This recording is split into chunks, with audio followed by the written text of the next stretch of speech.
Behind me are 10 amps that have seen all kinds of stages here in the Pacific Northwest. Some with huge marquees, like the Showbox or Crocodile, and some with no marquees at all, like living rooms or church stages on Sunday mornings. And for years, amps like these are how I brought real tone to church.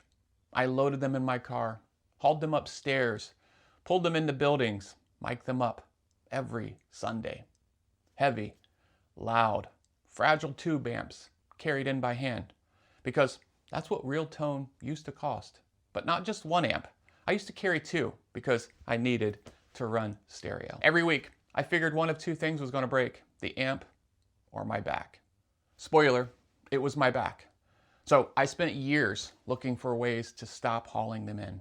I used amps in a box, modelers, and other people's captures. I tried it all, and I finally got there the right way. I didn't sell them. I didn't keep hauling them. I captured them.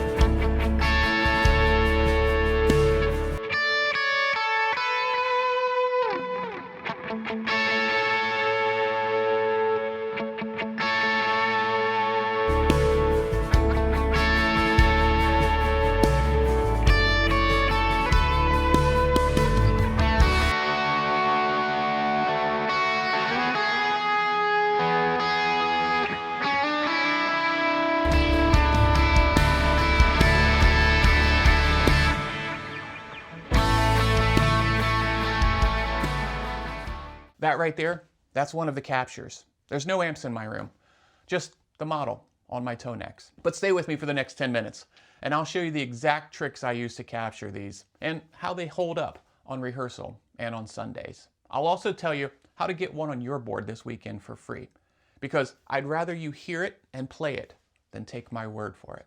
18 years on the worship team, every Sunday, playing electric guitar. And the amp question, it never went away. You see, I've got a day job. I've got a family. Sunday mornings, well, they're full before I ever pick up a guitar. Hauling a tube amp combo or two every week, it was never going to last. So I went looking, years of it. The Strymon Iridiums first, amps in a box that got me off my real amp.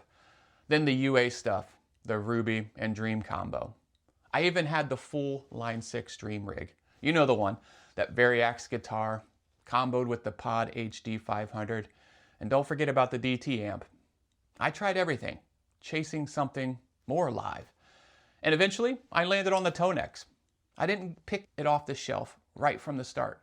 I got there the long way. And here's the honest part. Even once I was on the ToneX, I still wasn't playing my amps. I was running captures other people made. No shade, they were good, and I leaned on them for years. But they were somebody else's amps, somebody else's choices when the capture was made. The amps behind me, I know them. I've played them, and I know how they respond. And it finally bugged me enough that I wanted my amps on my board. So I made them, a whole pack of them. And that's what this video is. That's what Sunday Guitar is. It's a channel for worship guitarists figuring out how to get real tone to church on a real schedule and on a real budget. And if that's you, subscribe. We'll get you there, one Sunday at a time. First, let's clear up what a capture even is. The word sounds way more complicated than it really is. You play a known signal through an amp, software listens to what goes in and what comes back out. Then it learns the difference, the breakup, the compression, the way the amp reacts to your pick. It builds a model of all of it. IK Multimedia, they call theirs a tone model. It's not a preset, it's not an impulse response, it's the actual behavior of one specific amp on one specific day, dialed one specific way. Load that model onto your ToneX and you're playing that amp. The amp, it stays home. I'm going to walk you through how I made these, the whole process I use with nothing held back, because this is where a capture pack either earns your trust or it doesn't. The amp comes first. Anybody can hit capture. The work is everything before that. You see, I spent more time dialing in each amp before I hit record than I spent on the capture itself. A capture, it's just a photograph. If the tone's wrong at first, in that room, it's going to be wrong forever.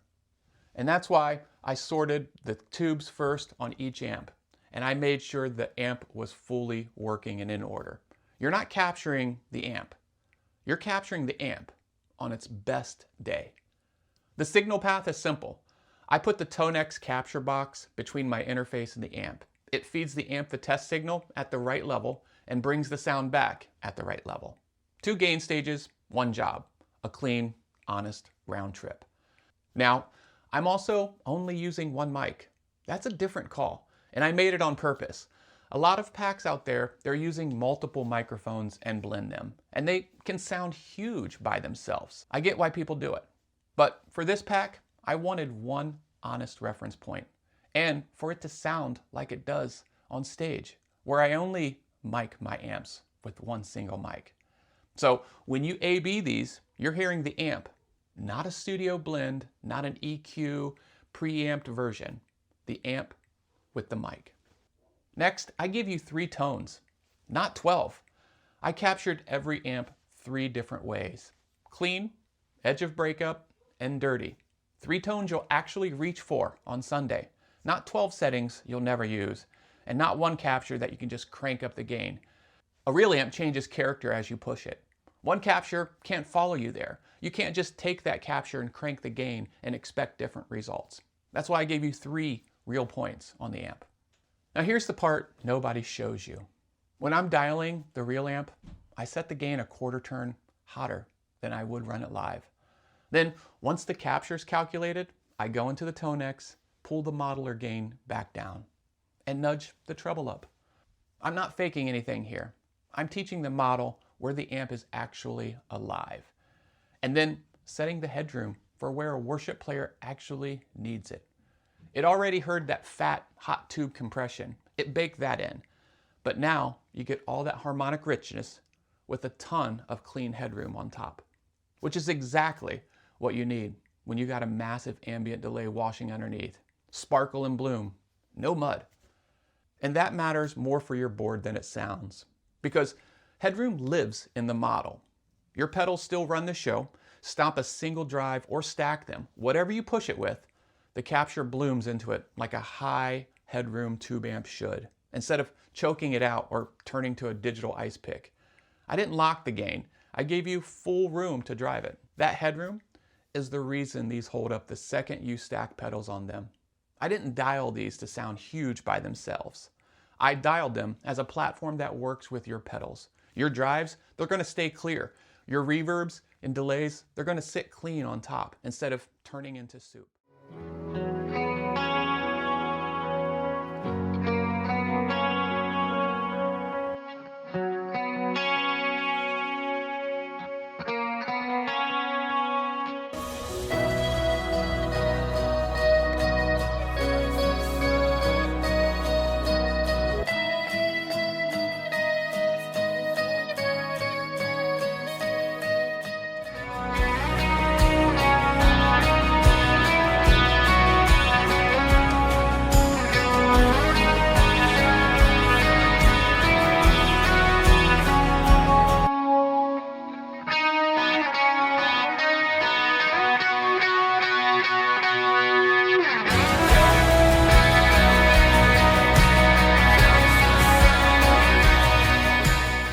Of course, every capture was made with the current ToneX modeler workflow, the deep extended training pass.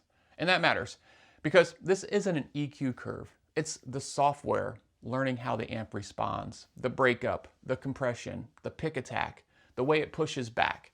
Then you let it think. ToneX chews on the track and builds the model, about an hour or 2 per capture. You don't babysit it. You go make coffee or grab lunch. And then the moment that actually matters, you A/B it. Real amp, then the capture, back and forth, same parts. How do they sound? Are they similar? They pass the test, you're good. Here's the real amp first, then the capture. Same guitar, same parts. Tell me where one stops and the other starts.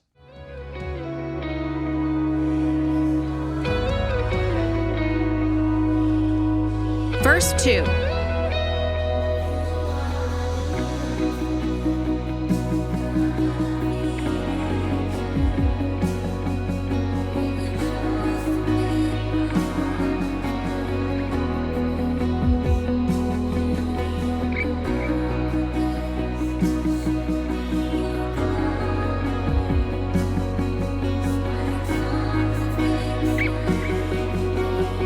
Chorus. Slowly build.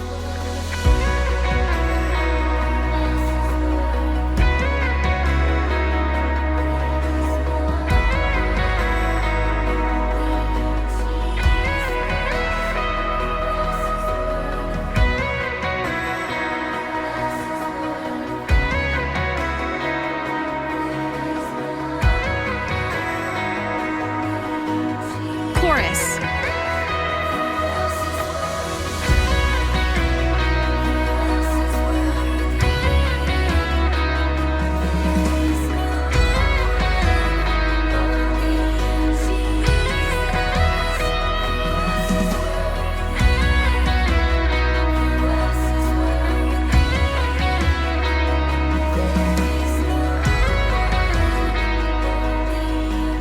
Bridge.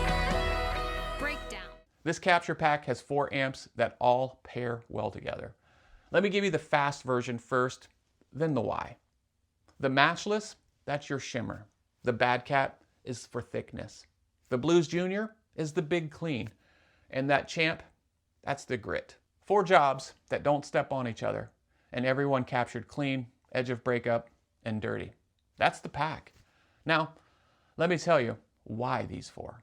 The first family is the boutique chime, the Matchless Spitfire 15 and the Bad Cat Cub III 40. There's a real thread between them.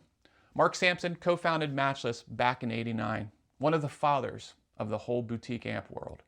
And years later, he went on to Bad Cat. Now, I'm not saying that these are the same amps, they're not, but they come from the same vocabulary. Chime, touch sensitivity, a great mid-range, that feeling that the amp is answering your hands. The Spitfire is the simple one in the best way. 15 watts, 2 EL84s, 1 channel, nothing to hide behind. You hear your hands immediately. This is the shimmer voice, the one that floats on top of the pad without ever getting in the way of the vocal. The Cub III is the bonus amp. It's basically 2 amps in one. You flip its preamp tube for 2 genuinely different voices. The first is an EF86 for that thick and chimey tone. Then you have the 12AX7 for a tighter and more focused sound. I didn't make you pick. I captured both. All 3 tones each, clean, edge, dirty. The Bad Cat alone, it gives you 6 Sunday-ready sounds. Now the second family is the American Fender, that Blues Deluxe and the Champ. 2 ends of the Fender story. The Blues Deluxe is the relatable one. 40 watts, big, clean headroom. The platform amp. Pads, swells, anything that needs to stay clean and let your pedals work. Half of you probably already own one, or have owned one, or almost bought one. The Champ is the opposite, and on purpose. A tiny, single-ended amp, 1 little speaker, turned up till it breaks up. That cranked up little small box is like nothing else in this pack. That's the map. 2 boutique chime amps, 2 American Fenders, shimmer, thickness, big cleans, and grit. 4 amps, 3 tones each, plus the Bad Cat twice. 15 captures, 0 overlap. No guesswork, all dialed for a board that goes straight to the PA. A capture that sounds great in my studio means nothing. The only tests that count happens with the band, and then with the room full. The first real test was Wednesday rehearsal. This is where tone goes to die. Full band, everybody loud, the drummer's going wild, the keys are filling everything up. If a tone's going to disappear or turn to mud, it's going to happen here. So with the captures loaded, the board was ready to play the set. They took my drives the way real amps do, and I wasn't fighting them. I wasn't reaching down between songs, trying to save tone or make small adjustments. They sat where I put them. This is Wednesday. Full band, no audience, everybody working. Listen to where the guitar sits. For to sublime is everything I need, oh, everything I need.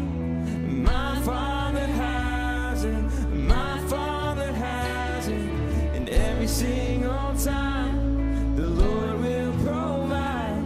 Oh, my Father has it, and my Father has it.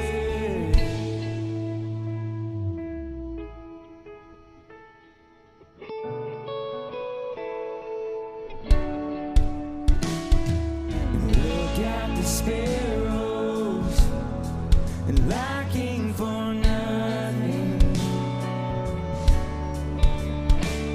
No fear of tomorrow and what it will bring. If I have you, I have enough. Your love will satisfy. Oh, and everything I need, oh, everything I need, my Father has it, my Father has it, and every single time the Lord will provide. Oh, my Father has it, my Father has it, my Father has it. Seek first the kingdom. If it survives Wednesday, it's real. But Wednesday isn't the room that matters. Sunday morning, the captures were already dialed from Wednesday. The room filling up while I'm still getting settled. No sound check do-over. Same as any Sunday, except now, it's the actual test that counts. And then I just played. First song hit, and I never thought about my tone again. No reaching down between songs. No fighting anything. My tone, my guitar, it got out of the way. Which, if you hauled a tube amp up a flight of stairs, to chase that is the whole thing you were ever after. And here's the same board, Sunday morning, in the band, with the room full. So why would I worry at all? You're faithful to supply everything I need. It's everything I need. My Father has it. My Father has it. And every single time the Lord will provide. It's my Father has it. It's my Father has it. Yes, you do, God. We trust in you, Jesus. Look at the sparrows, lacking for nothing. What I wanted from these was a pack made the way someone would actually use these on a Sunday morning, by someone who plays this stuff in a service, not just in a studio. So here's what I want you to do with this. One capture I'm giving away, free. A Sunday-Ready Fender Princeton. Edge of breakup. The tone I'd actually hand someone who just needs something dependable to plug into this weekend. It costs you nothing but an email address. The link's in the description. You sign up, it lands in your inbox. You load it on your ToneX, and you've got a real amp captured on your board for this Sunday. I'm not asking you to buy the whole pack blind. Take the free one first. Put it on your board this Sunday. If it helps, you'll know whether the rest is worth it. I'd rather earn that than pitch it. So if it helps, and you want the rest of that amp, the clean and the dirty version, that's $9. The whole Princeton, all 3 tones. Price of a cup of coffee and a refill. The other amps, that's the pack. 4 amps, 3 tones each, plus the Bad Cat twice because it's 2 amps in one. 15 captures total. Any single amp is $25. The whole bundle, all 15 captures, is $59 launch week, $69 after. If you were grabbing more than 2 amps anyway, the bundle's the move. Now I'm going to capture all of the amps behind me and put them on my website. There's one special on here. It's for those bass players. Remember I said amps like these went to church? Well, one actually is my bass player's amp. It's a Fender Bassman 20. I captured it for him. I'm going to put it on my website, $15 standalone. That's not a boutique amp price. That's a Sunday-Ready board price. And if the packs never where your money goes, that's honestly fine. The free one isn't a trial that runs out. It's yours. Keep it as long as it's useful. That's the whole reason I made it free. The free one or the full pack, it's the same idea either way. The amp stays at home, the tone is going to come with you to church. If you've got an amp you love that never makes it past your studio door, or one you're just tired of hauling, you're in the right place. Grab the free Princeton, put it on your board. Try in a real mix, not headphones at midnight, a real Sunday. Then come tell me how it sat in the mix. See you Sunday.